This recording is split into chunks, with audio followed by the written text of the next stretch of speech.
नमस्कार दोस्तों, हर्षित द्विवेदी एजुकेशन में आपका स्वागत है। मेरा नाम है विनीत सागर। डेली वनलाइनर्स और एग्जाम्स 24 अगस्त 2022।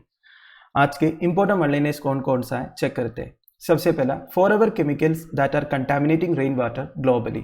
रीसेंटली एक स्टडी रिपोर्ट पब्लिश हुआ था एनवायरनमेंट साइंस एंड टेक्नोलॉजी से रिलेटेड। उससे यह पता चला है दुनिया भर में रेन वाटर में पेर एंड पॉलीफ्लोरो अल्काइल सब्सटेंसेस का प्रेजेंस है।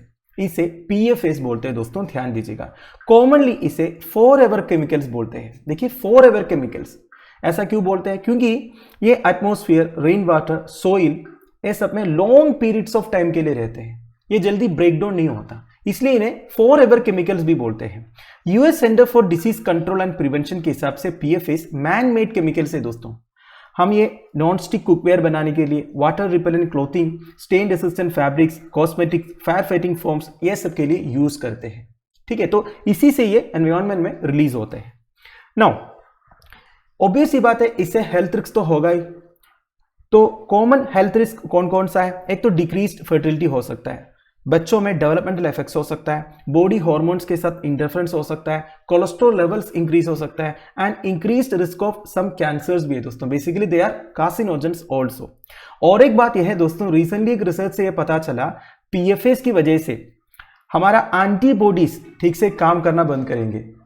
बेसिकली पीएफएस का एक्सपोजर की वजह से हमारी बॉडी में एंटीबॉडीज बिल्ड नहीं होगा। अगर हमें वैक्सीनेट भी करेगा ना तभी एंटीबॉडीज बिल्ड नहीं होगा। तो इतना खतरनाक हेल्थ कंसर्न है दोस्तों पीएफएस का। अगला है, India finishes third in international astronomy olympiad with 5 medals. 15 international olympiad on astronomy and astrophysics हुआ था कुटाइसी जॉर्जिया में। इंडिया को टोटल 5 मेडल्स मिले, 3 गोल्ड एंड 2 सिल्वर। इंडिया का ओवरऑल पोजीशन है दोस्तों थर्ड। सिंगापुर के साथ इंडिया थर्ड पोजीशन शेयर किया है। फर्स्ट पोजीशन आया है ईरान का ऑफिशियल टीम, सेकंड पोजीशन है ईरान का गेस्ट टीम। ठीक है, तो फर्स्ट एंड सेकंड दोनों ईरान को है, थर्ड है India and Singapore. Now international astronomy olympiad के बारे में, ये एक internationally recognised annual astronomy scientific educating event है हाई स्कूल स्टूडेंट्स के लिए। बेसिकली 14 साल से लेके 18 साल के बीच में जो बच्चे हैं वही इसमें पार्टिसिपेट करते हैं। इसमें बच्चों के बीच में इंटेलेक्चुअल कंपटीशन वगैरह होते हैं दोस्तों। बेसिकली एस्ट्रोनॉमी एंड एस्ट्रोफिजिक्स में इनकी जो जानकारी है उसे चेक किया जाता है। नाउ एस्ट्रोफिजिक्स का मतलब क्या होता है? स्पेस साइंस का एक ब्रांच है दोस्तों जो loss of physics and chemistry को अप्लाई करते हैं यूनिवर्स को समझने के लिए, और यूनिवर्स में हमारा प्लेस क्या है उसे समझने के लिए। तो astrophysics explores topics such as birth, life and death of stars, planets, galaxies, nebulae and other objects in the universe. तो यूनिवर्स में जितने ऑब्जेक्ट्स है दोस्तों, इसका बर्थ से रिलेटेड, लाइफ से रिलेटेड, डेथ से रिलेटेड स्टडी होता है एस्ट्रोफिजिक्स में। नाउ एस्ट्रोनॉमी मतलब क्या होता है? It is the study of everything in the universe beyond earth's atmosphere. तो अर्थ के एटमॉस्फेयर के बाहर जितने ऑब्जेक्ट्स है इसके बारे में स्टडी है एस्ट्रोनॉमी। तो अर्थ के एटमॉस्फेयर के बाहर मतलब इसमें सन आएगा, मून आएगा, प्लैनेट्स आएगा, स्टार्स आएगा, है कि नहीं? तो बेसिकली जितने भी ऑब्जेक्ट्स हैं जो हम नेकेड आई से देख सकते हैं, इसके अलावा जो हम टेलीस्कोप और अदर इंस्ट्रूमेंट्स की सहायता से देखते हैं ना, उसके बारे में भी स्टडीज होता है एस्ट्रोनॉमी में। Basically far away galaxies, tiny particles, etcetera etcetera. तो बेसिकली एस्ट्रोनॉमी एंड एस्ट्रोफिजिक्स के बीच में एक कनेक्शन है, ये आप समझ गए होंगे। तो बेसिकली एस्ट्रोफिजिक्स जो है फिजिकल थियरीज क्रिएट करते हैं small to medium size objects in universe का, और एस्ट्रोनॉमी उन ऑब्जेक्ट्स का पोजीशन, मोशन, ये सब के बारे में स्टडी करते हैं। अगला है, ONGC readies to pump geothermal power at 14,000 feet in Ladakh. India का पहला जियोथर्मल एनर्जी प्रोजेक्ट और दुनिया का हाईएस्ट जियोथर्मल एनर्जी प्रोजेक्ट आने वाला है पुगा लद्दाख में। ये 14,000 फीट ऑल्टीट्यूड पर लोकेटेड है दोस्तों। कहां पे है? बेसिकली पुगा चुमातंग एरिया में है। ये चुमार जाने वाले रास्ते में है दोस्तों, इंडिया चाइना डिफैक्टो बॉर्डर के पास। तो इससे लद्दाख का जो एनर्जी पोटेंशियल है वो इंक्रीज होगा। लद्दाख का जो पावर रिक्वायरमेंट्स है इसके लिए सोल्यूशन आएगा, वो भी रिन्यूएबल एनर्जी सोर्स है दोस्तों, दैट इज इंपॉर्टेंट। ठीक है, नाउ जियोथर्मल एनर्जी का मतलब क्या होता है? It is the natural heat from interior of the earth. Earth का इंटीरियर से जो नेचुरल हीट रिलीज होता है ना दोस्तों, उसे यूज करके जब इलेक्ट्रिसिटी जनरेट करेंगे, ठीक है, इसे आप जियोथर्मल एनर्जी बोल सकते हो। Natural examples of geothermal energy कौन कौन सा है? गीजर्स है, लावा फाउंटेन है, हॉट स्प्रिंग्स है। Now oil and natural gas corporation के बारे में एक महारत्ना पब्लिक सेक्टर अंडरटेकिंग है गवर्नमेंट ऑफ इंडिया का। महारत्ना पब्लिक सेक्टर अंडरटेकिंग मतलब क्या होता है? देखिए, पब्लिक सेक्टर अंडरटेकिंग्स को उनके प्रॉफिट के हिसाब से, एनुअल टर्नओवर के हिसाब से, परफॉर्मेंस के हिसाब से रेटिंग्स देते हैं। Maharatna, Navratna, mini Ratna category 1, category 2, ये सब के बारे में हमने पहले डिस्कस किया है। तो oil and natural gas corporation जो है सबसे टॉप रेटिंग है, महारत्ना कंपनी है। ये 1995 में सेटअप हुआ था under the ministry of petroleum and natural gas. ये इंडिया का largest crude oil and natural gas company है।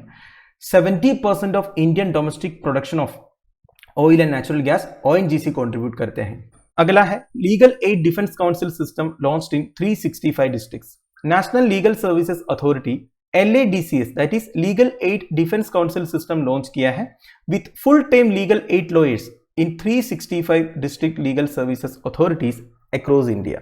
सबसे पहले नालसा के बारे में। नालसा है नेशनल लीगल सर्विसेज अथॉरिटी। ये फाउंड हुआ था 1995 में under the legal services authorities act of 1987। तो नालसा का पर्पस क्या है दोस्तों?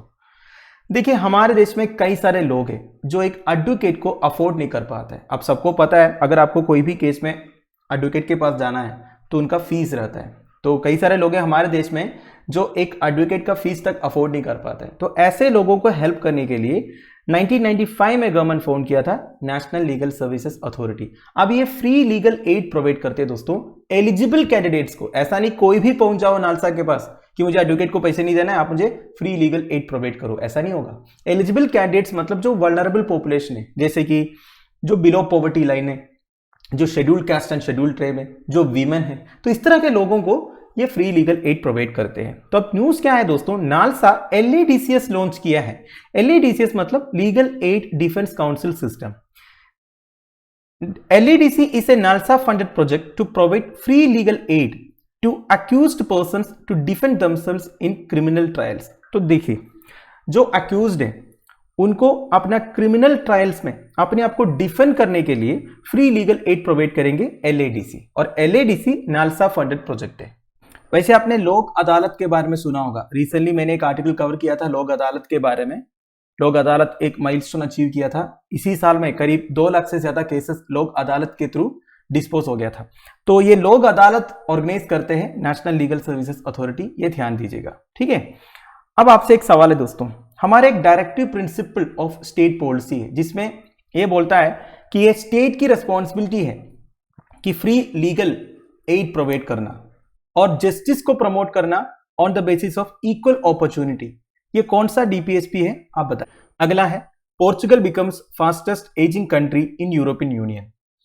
पोर्चुगीज नेशनल स्टैटिस्टिक्स इंस्टीट्यूट का एक रिपोर्ट पब्लिश हुआ है। उसमें से ये पता चला पोर्चुगल में अभी के हिसाब से 182 एल्डरली है, that is age 65 years and above for every 100 young people. Young people माने एज्ड अप टू 14 ईयर्स, ठीक है। तो basically Portugal fastest ageing country है यूरोपियन यूनियन में। पोर्चुगल का जो एनुअल एजिंग रेट है दोस्तों 3.6% है। जितने और यूरोपियन यूनियन कंट्रीज है उसमें सबसे ज्यादा एनुअल एजिंग रेट पोर्चुगल का है। यूनाइटेड नेशंस के हिसाब से Indians over the age of 60 years will be doubled by 2050, constituting almost 19.6% of total population. अब इंडियन कॉन्टेक्स्ट में बात करते हैं। देखिए, यूनाइटेड नेशन के हिसाब से 2050 तक इंडिया में अबोव 60 पॉपुलेशन होगा ना, ये टोटल पॉपुलेशन का 19.6% होगा। मतलब अभी तो इंडिया का जो पॉपुलेशन है वो यंग पॉपुलेशन है मोर ओवर, बट 2050 तक अबोव 60 पॉपुलेशन इंडिया में डबल होने वाला है। 2011 की सेंसस के हिसाब से सीनियर सिटीजन पॉपुलेशन हमारी पॉपुलेशन का 8.6% था। मतलब 103 मिलियन एल्डरली पीपल थे इंडिया में। अब तो 2022 हो चुका है दोस्तों, सेंसस भी नहीं हुआ है तो और बढ़ गया होगा। इंडिया का जो एनुअल एजिंग रेट है वो 3% है दोस्तों। 2050 तक इंडिया में एल्डरली पॉपुलेशन 319 मिलियन हो जाएगा। वैसे एल्डरली पीपल को सपोर्ट करने के लिए गवर्नमेंट की तरफ से काफी सारे स्टेप्स है दोस्तों, जैसे कि Indira Gandhi national old age pension scheme, Indira Gandhi national widow pension scheme, national programme for elderly, Atal pension Yojana, national social assistance programme, pension to below poverty line, that is above 60 years के जो बिलो पॉवर्टी लाइन के लोग हैं उन्हें पेंशन प्रोवाइड करता है national social assistance programme. Final news, 104th birth anniversary of Anna Mani, Google doodle page tribute. शायद आपने कल का गूगल डूडल नोटिस किया होगा। It was about one of the India's first female scientist Anna Mani. उनकी 104th बर्थ एनिवर्सरी थी कल। इनका जन्म 1918 में हुई थी। अन्ना मोडेलमणि पूरा नाम है. She was a physicist and farmer deputy director general of Indian meteorological department. ध्यान दीजिएगा, इनके फिनोमिनल कंट्रीब्यूशंस के लिए, basically science and technology field में इनके कंट्रीब्यूशंस के लिए इन्हें 1987 में INSA KR रामनाथन मेडल भी अवार्ड किया था. ठीक है, इन्हें वेथर वुमन ऑफ इंडिया भी बोलता है दोस्तों. ये ध्यान दीजिएगा, आपसे एग्जामिनेशन में पूछ सकता है. The physicist and meteorologist is also known as weather woman of India. तो दोस्तों दैट्स इट. आई होप आपको वीडियो इन्फॉर्मेटिव लगा होगा. लेक्चर की PDF एज यूजुअल आपको टेलीग्राम चैनल में मिल जाएगा, जिसका लिंक नीचे डिस्क्रिप्शन बॉक्स में प्रोवाइडेड है. Thank you for watching. Bye bye. Have a nice day.